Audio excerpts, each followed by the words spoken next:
अगर आप भी चाहते हैं कि गणित लाइफ मसीही के ऑडियो वीडियो अब तक पहुंचे तो प्लीज लाइक सब्सक्राइब करें। जय मसीह की।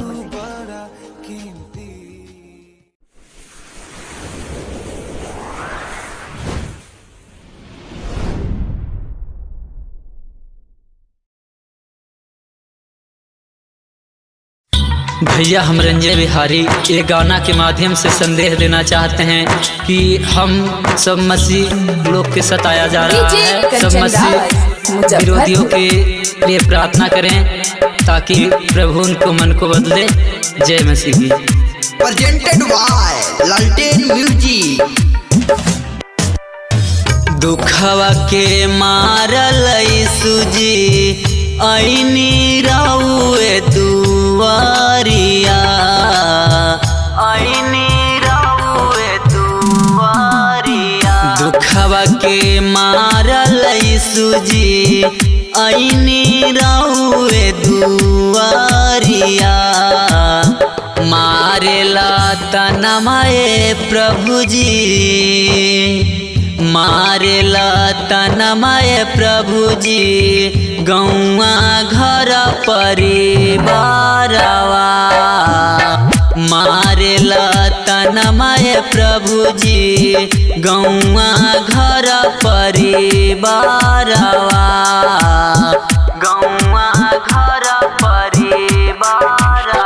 फेरियों में दे हुए प्रभु जी हमारा पर नजरिया। मारेला तनमाए प्रभु जी, मारेला तनमाए प्रभु जी गौआ घर नगरिया। मारेला तनमाए प्रभु जी गौआ घर नगरिया। मारेला तनमाए प्रभु जी गौआ घर परिवार। डीजे कंचन राज मुजफ्फरपुर।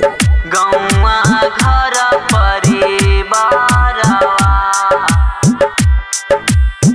मारेला तना गिरे अखियसलोर हो, कहे जब चाली जा छोड़ी के घर हो, कहे जब चाली जा छोड़ी के घर हो।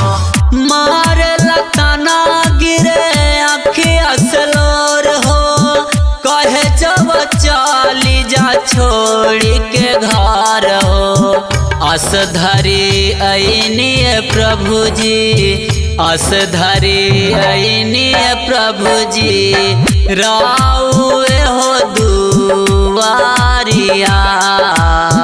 अस धरी आईनी प्रभु जी राउए हो दुआरिया।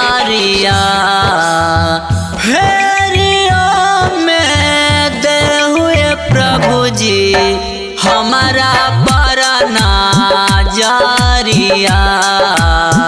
फेरियों में दे हुए प्रभु जी हमारा पर नजरिया।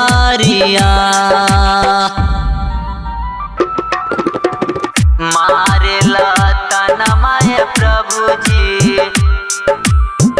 गौआ घर परिवार। डीजे कंचन राज मुजफ्फरपुर।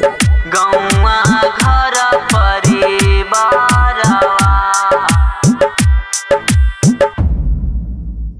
करला सताओ प्रभु गौआ घर के, कहेला कि छोड़ी द जपली सुनाम के, जपली सुनाम के। करला सताओ प्रभु गौआ घर के, कहेला कि छोड़ी द जपली सुनाम के।